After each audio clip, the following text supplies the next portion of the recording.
tomorrow will be better. Guys, in this other video, I'm going to be teaching you some basic operations on polynomials. Basically, I want to teach you how to use a remainder theorem and also how to use a long division. But for this video precisely, I will just do the first part of this question, which is actually a past GCE question, ordinary level. Now, in this question, we have a polynomial in terms of x. And we have that there are some two variables here, a and b, but the question defines them as constants, okay? So, and then we say, the question says find a and b. So in this video, I'll be looking for the answer to a and b. And then you can check on YouTube or on TikTok for the second part of this question. And I realized that so many candidates still have problems with factorizing a polynomial completely, guys. Follow me. Now, let us start by interpreting or exploiting this information.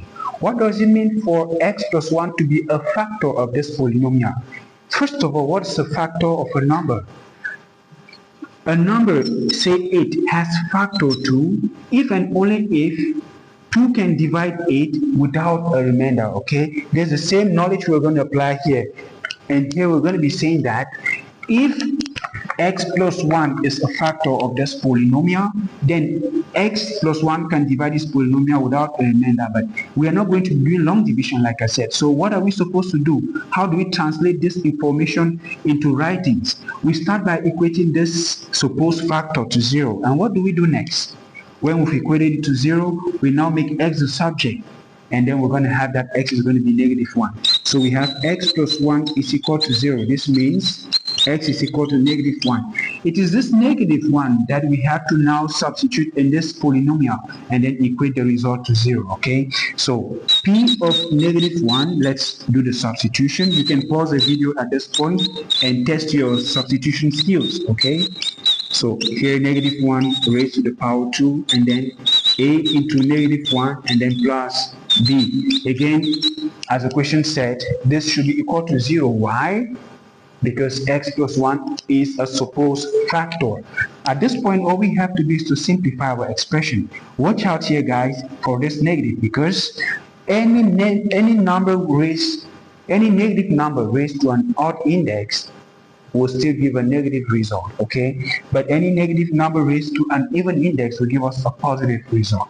So here I'm going to have that 2 times negative 1, which is just negative 2, plus 5 times 1, which is 5, and then be careful here, there is no negative sign out here, so the only one negative is going to win. A times negative 1, which is just negative a, and then plus b is equal to 0. For those of you guys who still have problems managing negative signs and positive signs, you can subscribe to my channel, you can contact me personally, and I'll do a special session for you, okay? So if we simplify this further, we're going to have that on the left side we will just have negative a plus b will be equal to, then on the right side what we're going to have, we have that negative 2 plus 5 is positive 3, guys, not negative 3. So what do we do with this positive 3? It goes to the right side of the equation and now becomes negative 3. And we can call this first equation equation 1.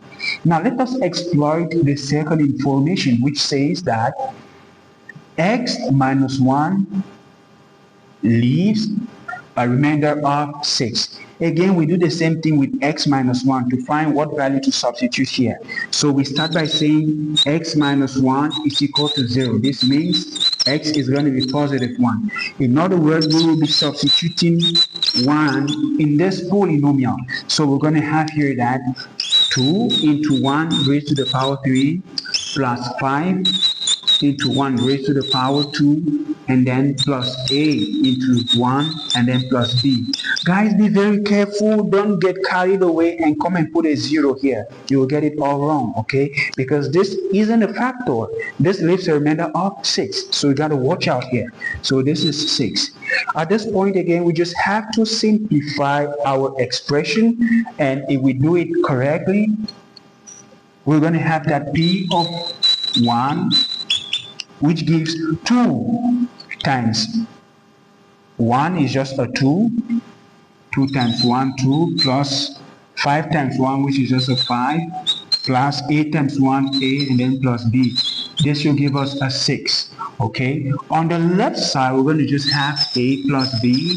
Now on the right side, what we're going to have, we have a 6 here, but we have 2 plus 5, which gives us 7, which is going to cross sides, all right? And when it goes to the other side, it becomes negative 7. Be careful. And now we have 6 minus 7, all right? And this gives us negative 1, not positive 1, guys. So negative 1. All right, and this we can call it equation 2. Now we have a simultaneous equation here in terms of a and b. And to solve this, you can use whichever method is convenient for you to solve a simultaneous equation. But for those of you who still have some problems, you can contact me personally and I'll do a special session for you, okay? So, but as for me, I'm going to choose one mathematical operation which can make things pretty easier. I would just say add equation 2 to equation 1. And why do I want to say this? Because I've realized that each of those variables has coefficient, either 1 or negative 1. So it is really not cumbersome to just, simplify it very easily. But when it's so cumbersome, you have to take it step by step, okay? So now I'm going to have that 2 plus 1. So I'm saying here that I'm going to add equation 2 to equation 1. Let me write them out clearly. Equation 2 says a plus b. This implies that a plus b is equal to negative 1. And then equation 1 says negative a plus b equals negative 3. So if I add these two, what am I going to have? A plus minus a gives me a 0, and this was the objective of this operation, because by doing so I have eliminated one of the variables. Okay, so this is a shortcut to the elimination method.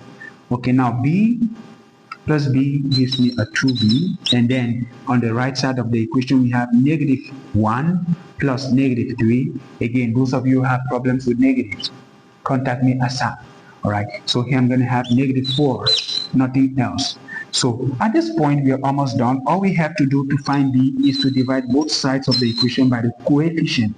Sorry, here we have 2 by the coefficient of b, which is 2. So this goes like this, and then here 2. Therefore we have that b is going to be equal to negative 2. We ain't done yet, guys. What do we do with this value of negative 2? We just substitute the value of b in any one of these equations. I choose equation 2. So I would say put b in equation 2 implies, so equation 2 says a plus b. No, I ain't going to write b anymore. I'll just write the value for b plus b, which is negative 2. Put it like this to avoid mistakes, is equal to negative 1. So here what do? I just carry all of this back and send it to the right side. And when it goes to the right side, it becomes positive. So in essence, I'm going to have negative 1 plus a 2, which gives me positive 1, guys, not negative 1. Okay? Again, if you have these problems, contact me ASAP. So here we go. We have that our b is going to be negative 2, and then our a is going to be negative 1. At this point, you've answered the question of finding a and b. But professionally, it's always good to say, therefore, the polynomial p of x is going to be equal to 2x cubed plus 5x squared plus a times 1, which is just a, and then plus b, which is negative 2. And that is it, because tomorrow will be better.